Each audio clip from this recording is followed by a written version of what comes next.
감사합니다. 네, 잠언 28장 26절 다시 한번 읽어보겠습니다. 시작. 자기의 마음을 믿는 자는 미련한 자요 지혜롭게 행하는 자는 구원을 얻을 자니라. 아멘. 자, 말씀의 제목은 자기의 마음을 믿는 자입니다. 말씀을 보니까 미련한 자이겠죠. 우리는 이 하나님의 축복이 없으면 못 산다는 자세를 갖고 살아야 됩니다. 우리가 예수 믿은 것부터 시작해서 하나님의 축복으로 시작했기 때문에요. 그래서 은혜로 시작한 사람은 끝까지 은혜로 살아야 합니다. 성령으로 시작했으니 끝까지 성령으로 마쳐야 될 것입니다. 근데 강의를 듣다 보니까 뭐 요즘에 그런 게 있더라고요. 끌어당김의 법칙이라고. 그래서 막 보니까 막 자기가 자기 마음으로 믿는 대로 된다. 그래서 돈도 끌어당기고 막 사람도 끌어당기고 막 끌어당기면서 했는데 나는 그때 그걸 보면서 그런 생각을 했어요. 완전히 성경을 볼 때 좀 거짓말인데 우리는 여러분 예수 믿는 사람들은 끌어당길 필요가 없어요. 네, 왜냐하면 정상적으로 예수 믿으면 딸려옵니다. 그냥 모든 것들이 축복의 건듯이 하나님께서 계시기 때문에 그래요. 그래서 우리는 마음을 잘 써야 돼요. 마음을 잘못 쓰는 겁니다. 세상적인 방법으로, 육적인 방법으로, 육적인 지혜로서 또 자기 혼의 감각을 따라서 그런 것을 믿는 것들이 많고 또 보니까 그런 것을 가지고 또 교회에도 적용하는 사람들이 있는데 저는 그거 별로 좋아하지 않습니다. 왜냐하면 성경에는 자기 마음을 믿지 말라고 이렇게 분명히 나와 있는데요. 우리 마음이 무엇을 창조하고 무엇을 기억하고 그런 거 아니거든요. 그래서 우리는 하나님과 이렇게 결합되어 있을 때 그때 온전한 것이고요. 너희가 내 안에 내가 너희 안에 거하면 너희가 무엇인지 원하는 대로 구하라. 그리하면 이루리라. 요한복음 15장 7절. 그러니까 예수님과 우리가 이렇게 하나 되는 상태, 이게 온전한 마음인 줄 압니다. 그래서 우리 인생에 대해서도 자기가 한 해석이 있지만 그러나 하나님께서 한 해석은 정말 다르다는 거예요. 그래서 실로암 사건을 볼 때도 보면 날 때부터 소경된 사람 보면은 제자들이 해석한 게 다르잖아요. 죄값, 저주 이렇게 해석을 하지 않습니까? 아유, 뭔 죄를 졌길래 저 모양일까 생각하는데 예수님께서는 하나님께서 하시고자 하는 일을 나타내고자 저렇게 됐다는 좀 새로운 해석을 내립니다. 그래서 우리 인생 중에 우리가 가장 범하기 쉬운 실수가 뭐냐면 자기가 내리는 해석이에요. 그러니까 이게 없기를 꼭 기도해야 됩니다. 부모가 내리는 해석으로 우리 자녀를 보지 않기, 그 다음에 내가 내리는 해석으로 내 인생을 보지 않기. 자, 이게 바로 성경적인 삶이라고 할 수가 있겠어요. 그래서 사람에게 가장 무서운 것은 임의로 하는 겁니다.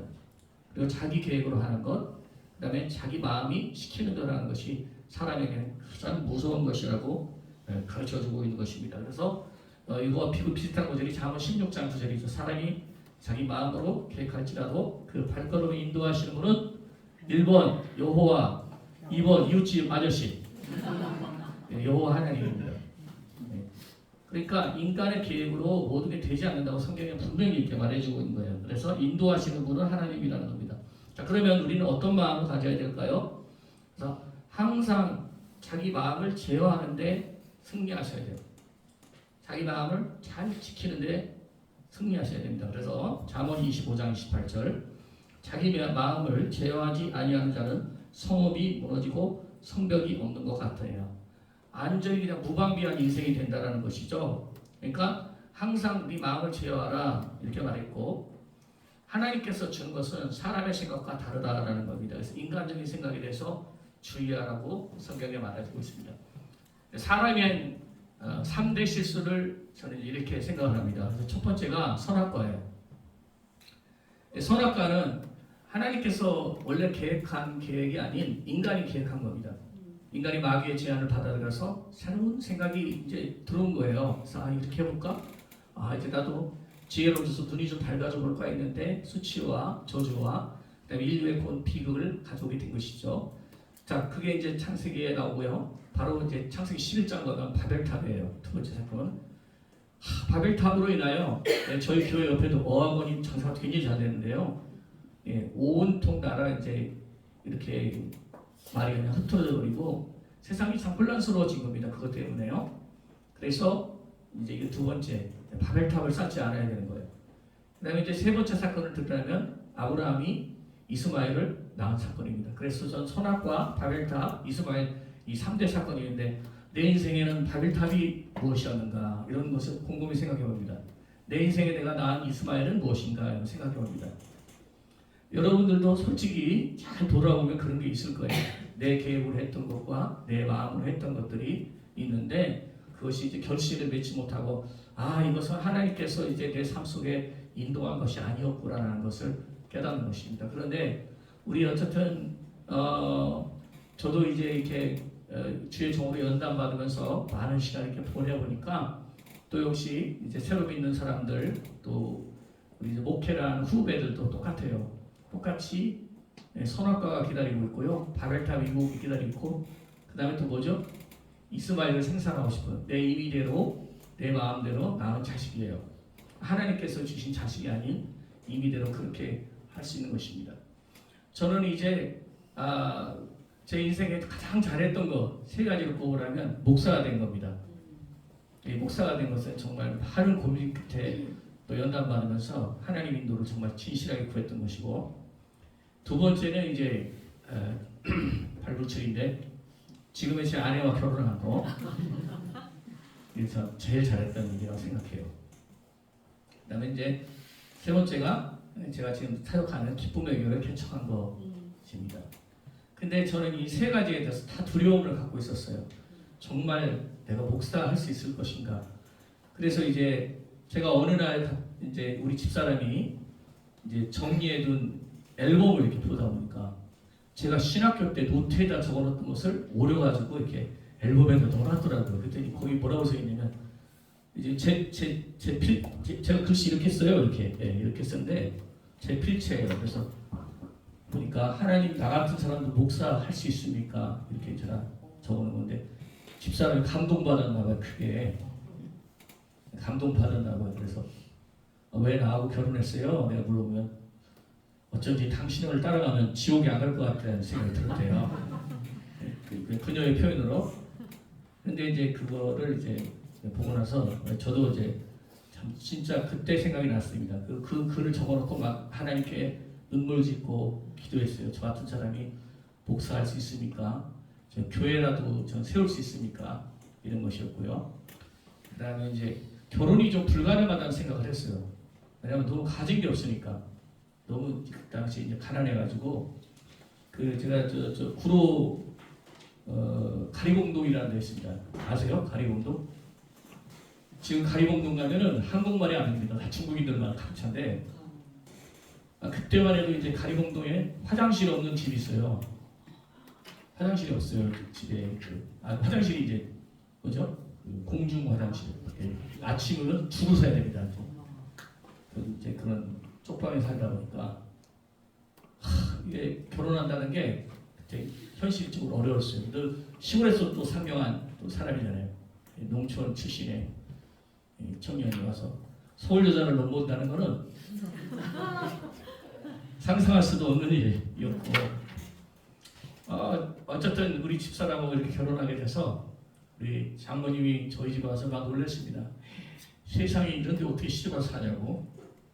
그런데 어쨌거나 이제 우리 아내가 하나님의 축복으로 저 이제 결혼하게 됐어요. 그래서 그것도 사실은 제 힘으로 정말 된 게 아닌 것 같아요. 지금 생각해 보면 하나님께서 이렇게 저에게 허락하셨고 저는 진짜 결혼을 못할 거라는 생각만 잔뜩 하고 있었습니다. 이거 어떻게 돈도 없습니다. 하나님 저는 서울 여자도 감당이 안 될 것 같습니다. 저는 이제 혼자 살아도 좋고 또 그냥 주의 종 교회 담임 목사 아니어도 좋습니다. 그런데 이제 제가요 이게 너무 잘해요. 기타 또 잘 치고 또 악기도 좀 잘 다루고 엉터리지만 성가대 지휘도 할 수 있어요. 성가대 지휘도 이제 보니까 일부 예배 성가대 지휘자님들 안 쓸 때는 이제 제가 대타로 써서 그냥 막 엉터리를 적으면 돼요. 운전도 할 수 있고 그러니까 내가 누군가를 도와줄 수 있다는 생각을 해가지고 그렇게 목회를 했습니다. 개척교회 한다는 건 생각도 못했고 그랬는데 이제 개척교회도 이제 할 수 있게 됐어요. 제가 부교육자를 시작하면서 저의 인생을 바꾸게 된 한 가지 중요한 사건이 있습니다. 한 번은 제가 사무실에 앉아 있는데 어떤 부역장님으로 기억나는데 그분이 이제 울면서 들어왔어요. 왜 그러냐면 이제 교구에서 뭘 잘못하신 것 같아요. 그래서 전도사님께 야단을 맞은 것 같아요. 그래서 이제 주제가 뭐냐면 하나님이 저 같은 사람 사랑하시느냐 이런 얘기였어요. 또 마음이 이제 상처를 받아서 그래서 이제 제가 곰곰이 생각했어요. 뭐라고 대답해야 될까 그래가지고 진짜 너무 많이 우시고 그래가지고 거기서 이제 말하면서 기도를 했어요. 하나님 도대체 어떻게 됩니까? 근데 제가 이제 보통 상담을 해본 적도 별로 없었어요. 없었지만 누군가 대화할 때 하나님께 질문하고 그리고 눈을 감으면서 하나님 지금 뭐라고 하실 겁니까? 이렇게 해본 적이 없었어요. 근데 그분 때문에 처음 그렇게 하게 된 거예요. 근데 이제 너무너무 막 이제 앞에서 흥분하시고 또 전도사님께 상처를 받아서 얘기를 하는데 이제 하나님께 물어봤어요. 하나님 어릴 때 어떻게 해야 됩니까? 했는데 근데 제가 진짜 그전에 상담해 본 적도 없었지만 상담하면서 진짜 살아계신 하나님께 간절히 기도해 본 적이 없는 것 같습니다. 근데 제가 문득 그랬어요. 있다 보니까 하나님이 사랑하신다고 말하는 것 같아요. 그래서 하나님이 집사님 사랑하신다는데 그랬더니 이번에는 화를 내다가 감동으로 갑자기 바뀌신 거예요. 그래서 이제 깨닫게 됐죠. 하나님의 입장에서 얘기를 해야 되는구나. 그 다음에 하나님은 사랑이시고 하나님은 좋으신 하나님이다. 두 번째. 그래서 왜냐하면 구약시대 때는 다 무서운 하나님이었는데 예수님이 획기적인 얘기를 하셨잖아요. 아버지는 좋으신 아버지다 그래서 그런 입장에서 얘기를 했고 그 다음에 하나님께 듣는 자의 마음으로 이야기하기. 제가 이렇게 그 세 가지를 메모해놨어요. 그랬는데 그 다음 주에 또 오신 겁니다. 또 찾아오신 거예요. 그래서 또 그 얘기를 하는데 대화하는 가운데 성령이 역사하신다는 것을 알게 됐어요. 그 다음부터 이제 제가 사역하는 게 굉장히 달라졌는데 그분이 한 2사람 더 데려오시고 2사람이 한 4사람 더 데려오시고 4사람이 또 12사람 데려오시고 12사람이 24사람 데려오시고 그래서 이제 제 사무실에 막 사람이 가득하게 된 겁니다. 난리가 날 거예요. 그래서 이제 교회 당국에서 불려갔습니다. 도대체 뭘 일을 하길래 그러니까 혼날만 하죠. 뭐 요만한 그 공간에 있었는데 200명이 기도받으려 앉아 있으니 찍힐 대로 찍히는 거 아니겠습니까? 그래서 제가 진짜 그 장로님 경고도 받고요. 또 교회 그 소속 목사님 계셨는데 좀 자제하게 자네 왜 그러나 이런 얘기 듣고 중간 기관장이 혼나고 그랬습니다. 근데 사람들이 자꾸 찾아오는데 저 어쩔 수 없었어요. 근데 만날 때마다 그렇게 기분이 좋고 또 그 다음에 사람들에게 치유와 위로를 전하다 보니까 제 마음속에 이제 이러다가 내가 권고사직 당하지 하는 생각이 들더라고요. 그래서 이제 권고사직을 당했을까 안 당했을까요? 당했습니다. 계속 그렇게 되면 권고사직 당할 것 같았었는데 권고사직이 결국은 당하게 됐어요. 저는 그러면서 굉장히 갈등했어요. 앞으로 내가 이런 식으로 해야 되지 않을까. 하나님은 사랑이시고 거기에 집중하는 겁니다. 온통 집중하고 그 다음에 그 사랑의 하나님은 언제든지 말씀하셔요. 전 지금도 그렇게 믿어요. 제 뒤에 이제 저기 주님 계신다고 믿고 말씀하신다고 이렇게 하는 습관이 생겼는데요. 그런데 정말 이제 그 괴로움에 어쩔 수가 없었어요. 그러다가 작은 신학교인데요. 이제 제가 순복음교회 목사니까 이제 순복음 신학교 작은 신학교가 있습니다. 무인가 신학교인데 거기 아는 사람을 만나러 이제 가게 됐어요. 그래서 이제 매일같이 하나님 이거 제가 그만둬야 돼요. 그만두면은 개척할 자신은 없고요. 또 그다음에 그만두게 되면 제일 중요한 게 생활비가 끊기니까 못 먹고 살 것 같은 거예요. 그 당시만 해도 이게 반지하에서 살았는데 우리 태어난 큰애가 하루에 우유를 2통씩 마셔야 되니까 먹는 걸로만 생활비가 엄청나게 나가더라고요. 그래서 이제 책도 못 사 보고 우유 사준이라고 우유를 잘 먹어서 그런지 지금 키가 186입니다. 우유 많이 먹이세요. 여러분들도 또 나으실 계획 있으시면. 어쨌든 이걸 계속 내가 이 교회 자리에 있어야 되나 아니면 나가야 되나 그런 것 때문에 갈등을 많이 했어요. 근데 그 신학교 복도를 걸어가는데 갑자기 이제 노란머리에 그 목사님이 나타났어요. 이제 캐나다 분이었어요. 그 당시는 몰랐는데 한 60대 정도 되신 그분이 저를 분명히 불렀습니다. 핸섬 보이.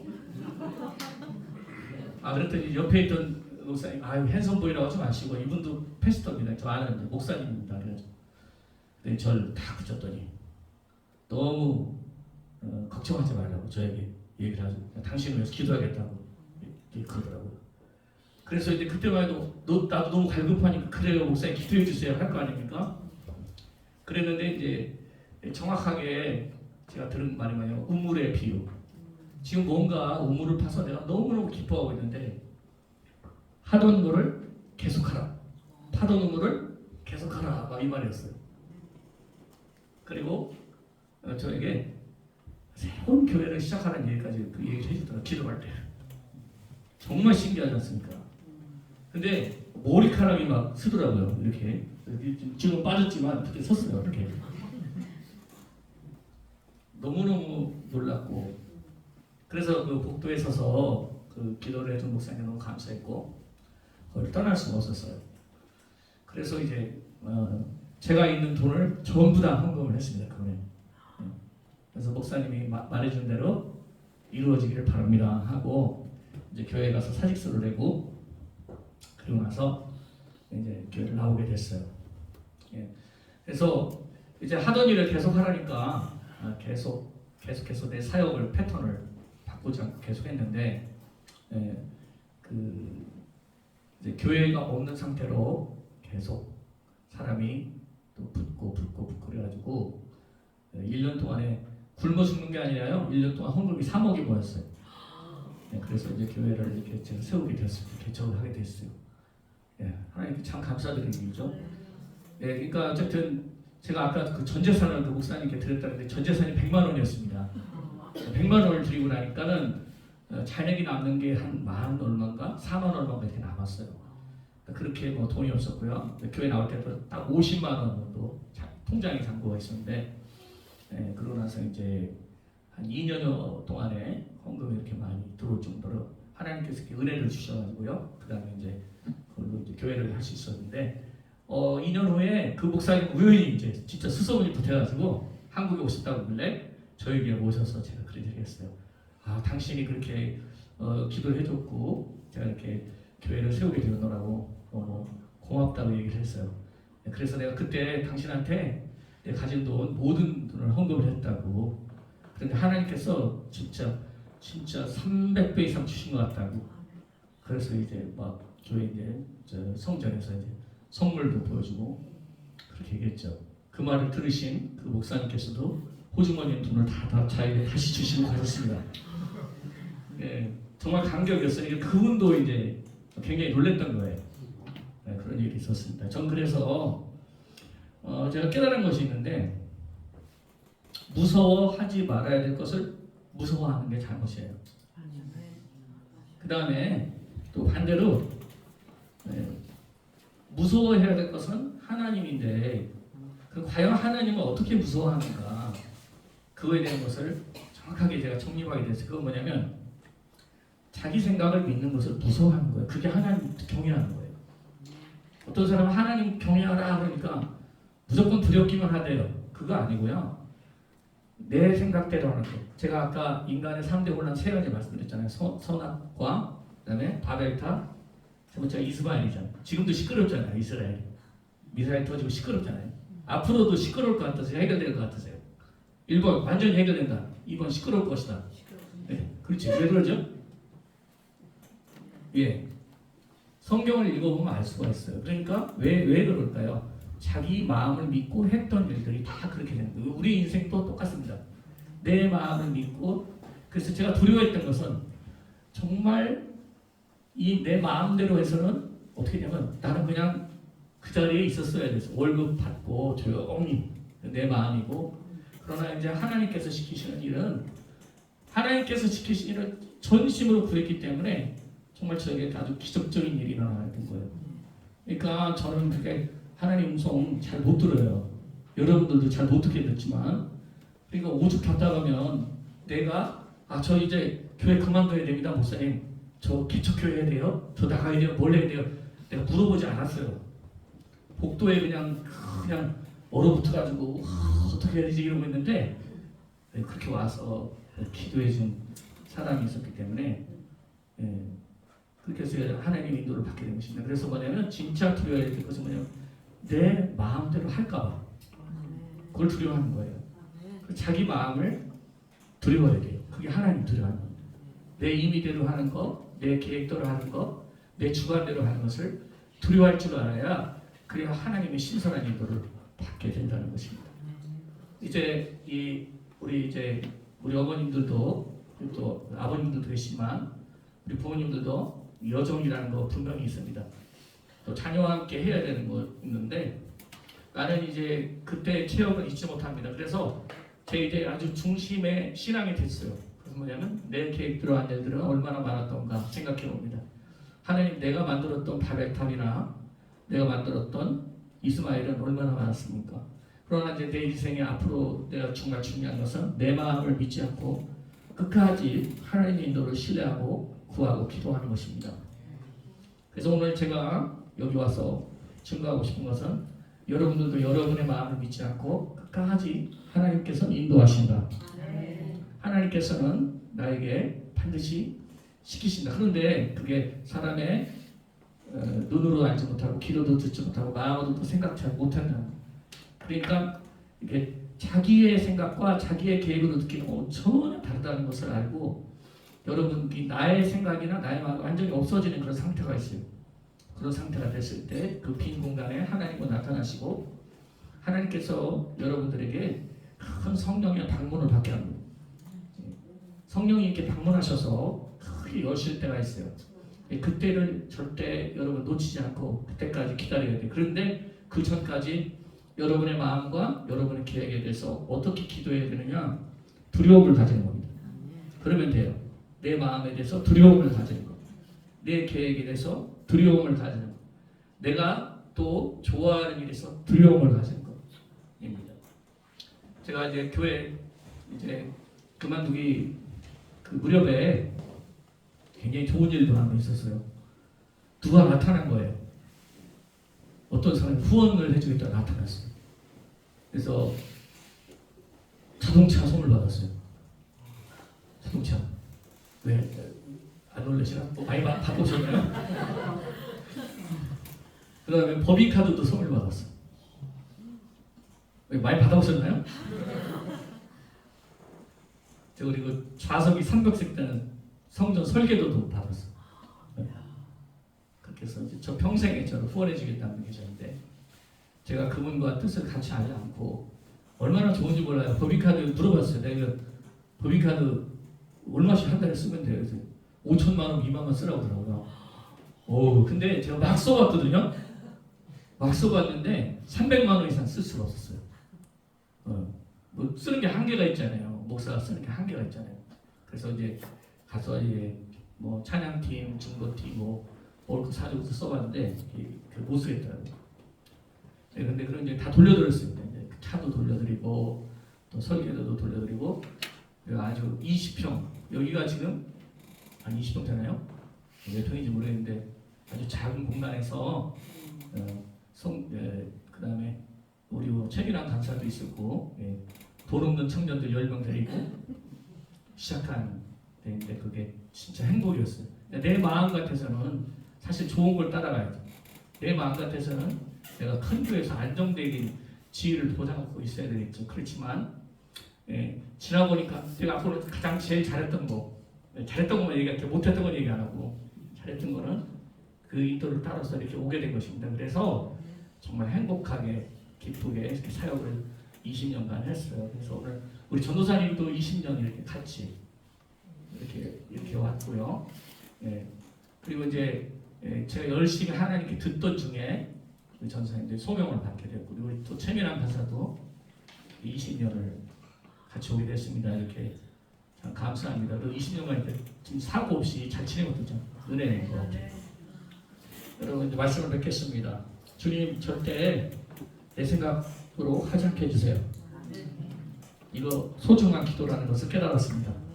그러니까 여러분 항상 기도를 멈추지 마시고 오늘 말씀을 되뇌면서 마치겠어요. 따라해봅시다. 자기 마음을 믿는 자는 미련한 자요. 네, 마치겠습니다. 사랑의 아버지여, 우리 함께 기도하겠습니다. 할렐루야. 사랑의 아버지여, 이 시간 은혜를 감사합니다. 하나님, 이 시간 자기 마음을 믿는 자는 미련한 자요, 지혜롭게 행하는 자는 구원을 얻을 자요. 진정한 지혜는 두려워할 것을 두려워하지 않고, 또 하나님 무서워할 것을 무서워하지 않는 것이며, 또한 진정한 지혜는 마땅히 무서워할 것을 무서워하는 것입니다. 하나님, 그것은 하나님 주신 생각이 자기 생각을 믿고 모든 것을 결정해버리는 어리석음이 많습니다. 우리의 생각 가운데 선악과나 가물탐이나 또 이스마엘로 하는 실수가 없도록 하여 주시고, 하나님 아버지 모두가 성령 인도를 받는 우리 고향이고 학부형님들이 모두가 될 수 있도록 하나님께서 도와주시기를 간절히 간구하고 기도합니다. 우리 일생에 하나님의 모든 인도함을 모두가 받을 수 있도록 도와주시고, 성공적으로 하나님과 동행하는 귀중한 시간이 일어나도록 도와주시옵시고, 이 한 해에도 주여 축복하여 주시기 기도합니다. 24년도 모두가 하나님 인도를 벗어나지 않게 해주시고, 자기의 계획으로 자기의 마음으로 가는 일이 없도록 하나님께서 도와주시기를 간절히 간구하고 기도하오니 주여 인도하여 주시옵소서. 예수님의 이름으로 기도합니다.